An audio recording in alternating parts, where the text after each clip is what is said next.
My name is Devon Marsh, and I am 36 years old. 2 months ago, my parents sold the lake house my grandfather left me. They didn't ask. They didn't tell me until the closing was already scheduled. My mother called on a Sunday afternoon, her voice light, almost cheerful, the way she sounds when she's already decided something and is only informing you out of courtesy. "We found a buyer for the cabin," she said. "Closing is in 3 weeks. Your father thinks we should split the proceeds 3 ways, you, your brother, and us. It's the fair thing to do." The fair thing to do. What my mother did not know was that the cabin had never belonged to us. It had never belonged to my father.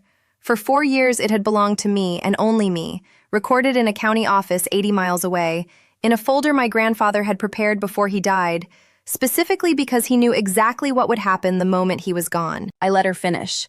I let her describe the buyer, a young couple from Denver, lovely people, paying close to asking price. I let her talk about how the money could help with my father's knee surgery, and maybe a little left over for my brother's wedding. Then I said, "Mom, you can't sell the cabin." She laughed.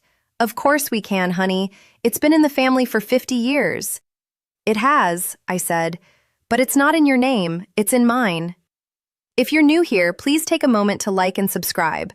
Drop a comment telling me where you're watching from and what time it is. I read every single one.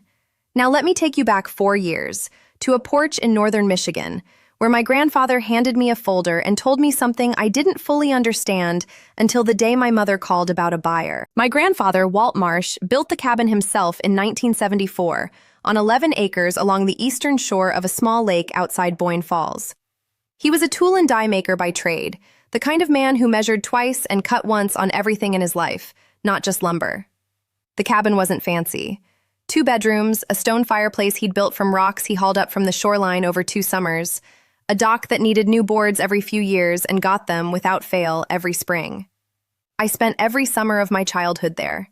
My brother Aaron did too for a while, until he got old enough that summers meant baseball camps and friends' houses and, eventually, just not coming. I never stopped going. Even after college, even after I moved to Chicago for work, I drove up at least 4 times a year. Long weekends in the fall to help close up the cabin for winter. A week in July that I never missed, not once, in 15 years. My grandmother died when I was 22. After that, Walt lived at the cabin alone for most of the year, moving to my parents' house in Grand Rapids only for the worst of the winter months. He was sharp until the very end, sharper, honestly, than most people half his age. He read 2 newspapers a day and did the crossword in pen.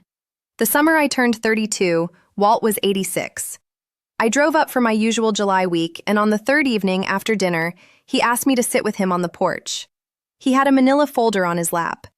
I remember it specifically because it was the kind of folder my grandfather always used.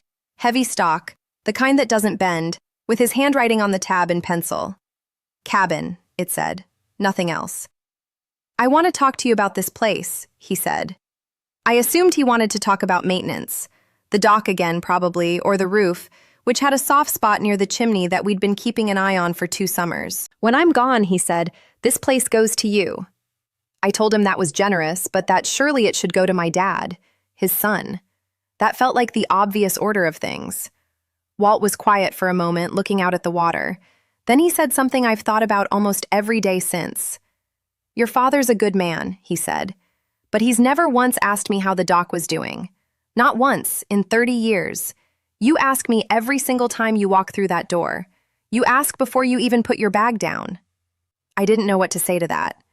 "This place isn't an investment to me," he said. "It's not a number.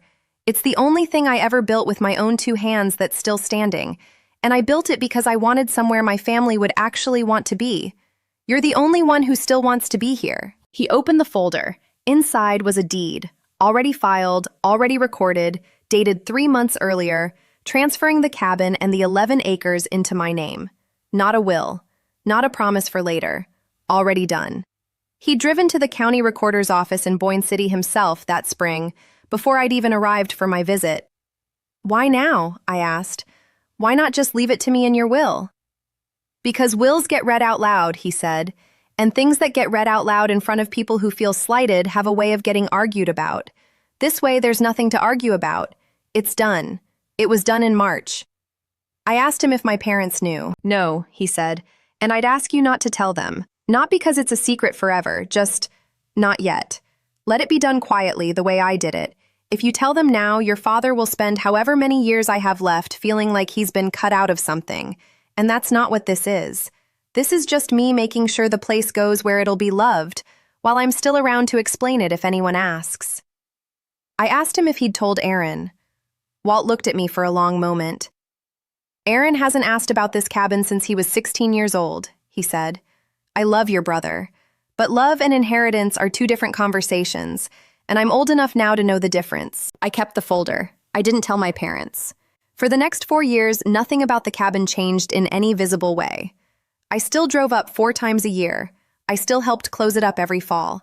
My parents still talked about the family cabin, the way they always had, and I let them, because Walt was still alive, still spending his summers there, still doing the crossword in pen on that same porch. He died 2 years ago, in his sleep, at the cabin, in October, just after we'd closed it up for the season together. I think about that sometimes, that the last thing we did together was prepare that place for winter, the same thing we'd done every year of my adult life. The funeral was in Grand Rapids. It was a good funeral, the kind with real stories and real laughter mixed in with the grief, the kind my grandfather would have approved of. Afterward, at my parents' house, my father mentioned the cabin for the first time in months. We'll need to figure out what to do with the place, he said to the room generally. Probably makes sense to sell. None of us are really using it the way Dad did. I should have said something then.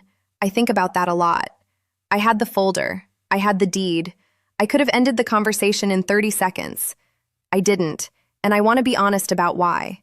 It wasn't strategy. It was grief. My grandfather had been gone for 4 days. The idea of standing in my parents' living room, holding up a piece of paper that proved the cabin had already been mine for years, it felt obscene. It felt like making his death about property in the very first week, which was the exact opposite of everything he'd told me on that porch. So I said, "There's no rush. Let's not make any decisions right now." My father nodded, satisfied, the way people are satisfied when a difficult topic gets postponed rather than resolved. "You're right," he said. "Plenty of time." For 2 years, that's exactly what happened. Plenty of time spent not deciding. The cabin sat empty most of the year, except for me. I still went up 4 times a year, alone now, no Walt on the porch, but the place itself unchanged. The dock, the soft spot in the roof that I'd finally had repaired myself, quietly, the summer after he died, paying for it out of my own savings without mentioning it to anyone.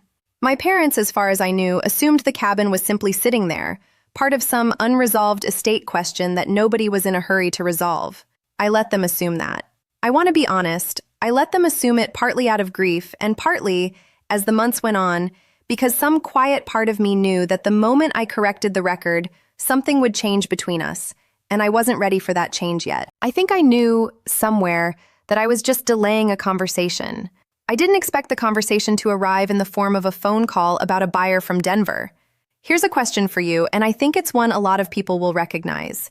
Have you ever avoided saying something true, not because you were hiding it, but because saying it felt like it would hurt someone, and the silence felt kinder, until the silence became its own kind of lie?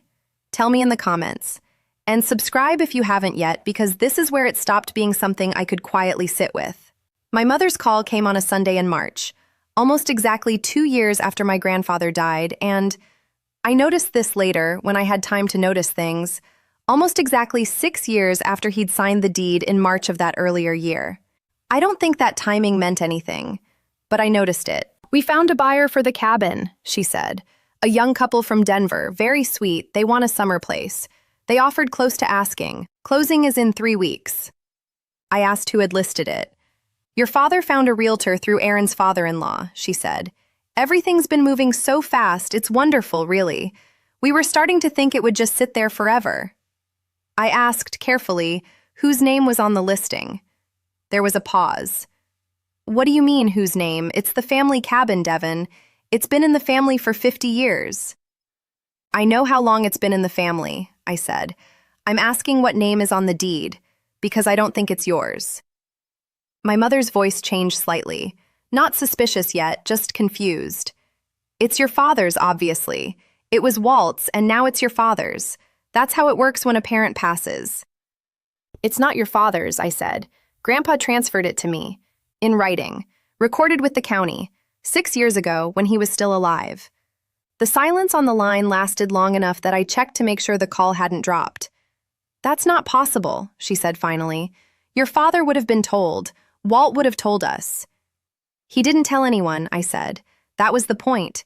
He told me not to say anything while he was alive because he didn't want it to become an argument while he was still around to have to sit through it." "Devon," my mother's voice had gone very quiet. "Are you telling me you've known about this for 6 years and never said a word?" I want to pause here because this is the moment where the conversation could have gone a number of different ways, and I think it's worth being honest about the one it actually went. I'm telling you that Grandpa made a decision about his own property and recorded it properly years before he died, I said. And I'm telling you that whatever's been listed for sale for the last however many weeks isn't something Dad has the legal authority to sell. I'd stop the closing process immediately, because right now, you're trying to sell a piece of property that belongs to someone else, and that's a serious problem, separate from anything about our family. "This is insane," she said. "Let me call your father." She hung up without saying goodbye. I sat at my kitchen table in Chicago and looked at my phone for a long time. My father called 20 minutes later.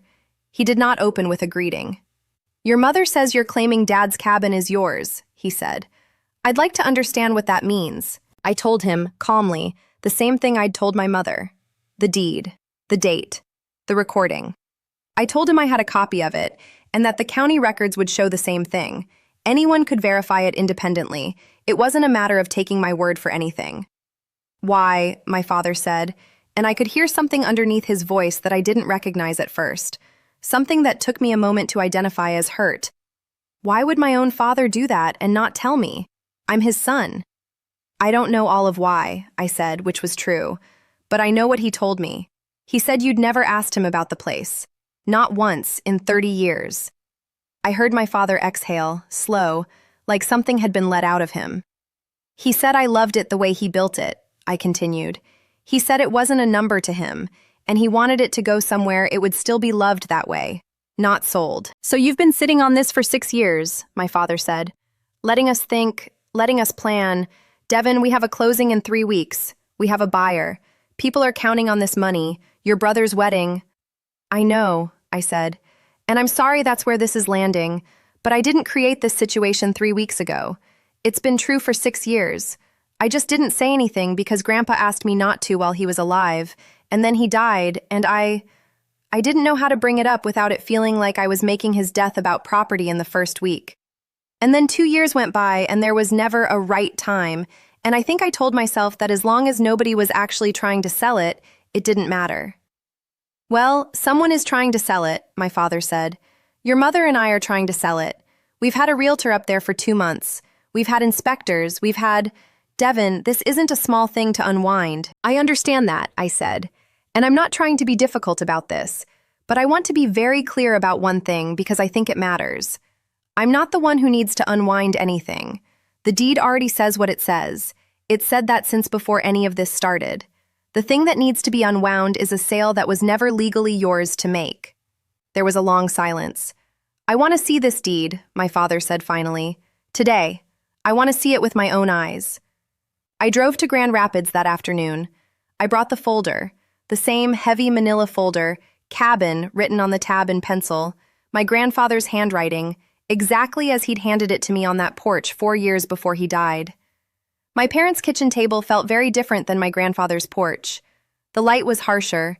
Everyone's voice was a little too controlled, the way voices get when people are trying very hard not to raise them. I laid the documents out, the deed, the recording confirmation from the county, a letter, I hadn't even remembered this was in the folder until I opened it again that day, a single page in Walt's handwriting, dated the same day as the deed. My father read the deed first, twice, his jaw tight. Then he picked up the letter. I watched him read it. I want to describe his face during that because I think it's the most honest moment of this entire story, and it's not a moment that has anything to do with money. The letter was short. It said that Walt loved his son, and that nothing about this decision was a judgment of him as a man. It said that some people show love by building things, and some people show love by showing up to the things that have already been built, and that those were just different shapes of the same thing, but that the cabin specifically needed the second kind, and Devon was the one who'd shown up. It said he hoped that someday his son would understand, and that if he didn't understand right away, that was all right too. Understanding things about your parents sometimes takes longer than the parents have left to explain them.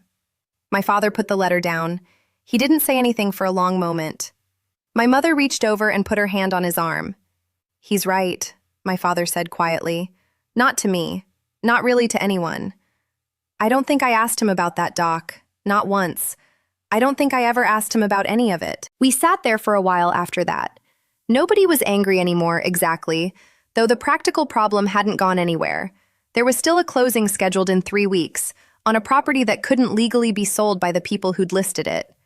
I want to tell you what happened next, because I think it's the part of this story that actually matters. I told my parents I would handle the realtor, not because I was being generous, though I suppose, in a way, I was, but because it was simply true that I was the only person with the legal standing to do it.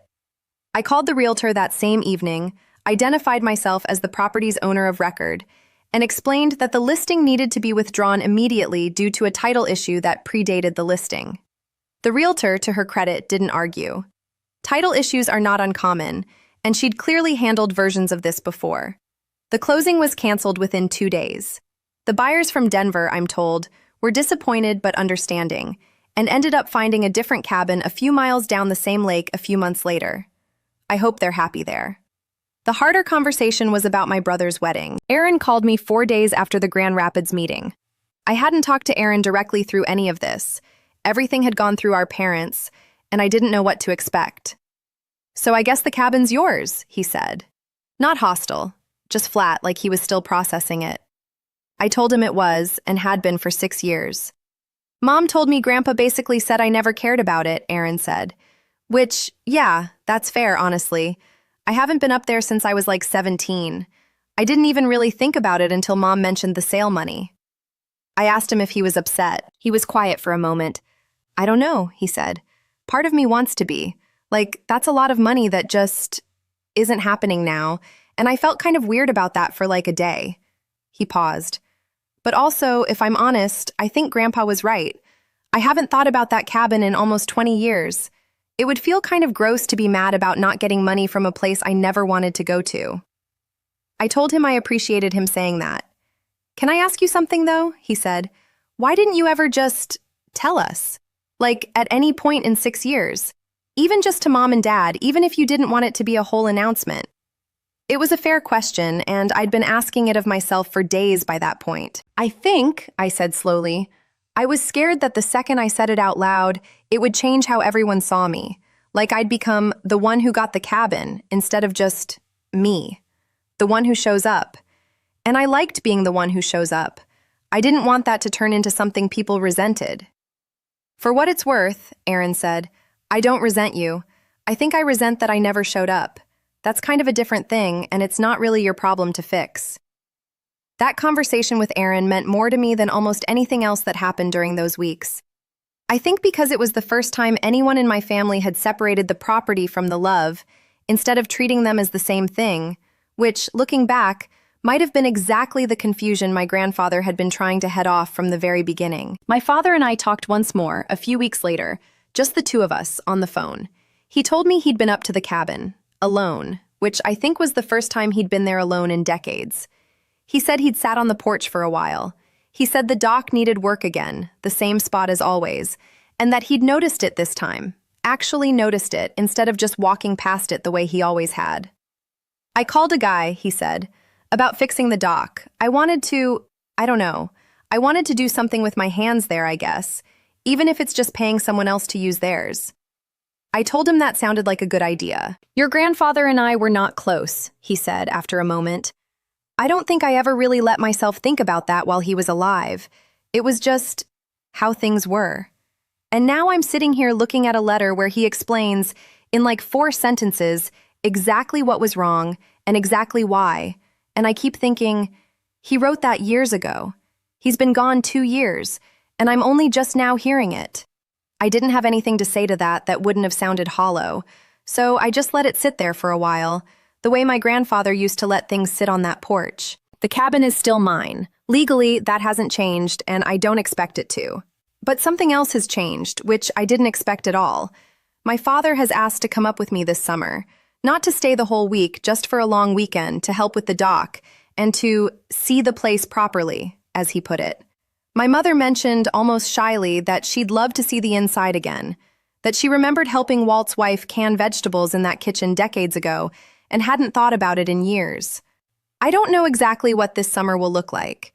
I don't know if one weekend changes 30 years of a relationship between a father and son who never quite figured out how to ask each other the right questions. I suspect it doesn't, not by itself. But I think about something Walt said to me on that porch, the day he gave me the folder. He said the cabin wasn't a number to him. It was the thing he'd built that was still standing. I think, in a strange way, that's true of more than the cabin. If you've ever held on to something true because saying it felt like it would hurt someone, and then watched the silence cause more damage than the truth ever would have, I want to hear about it. Tell me in the comments. I read every single one. And if this story meant something to you, share it with someone who's been quietly carrying a piece of paper or a piece of the truth, waiting for the right moment that never quite seems to come. Sometimes the right moment isn't a moment at all. Sometimes it's just the day you finally say it. Subscribe if you haven't yet. I'll see you in the next one.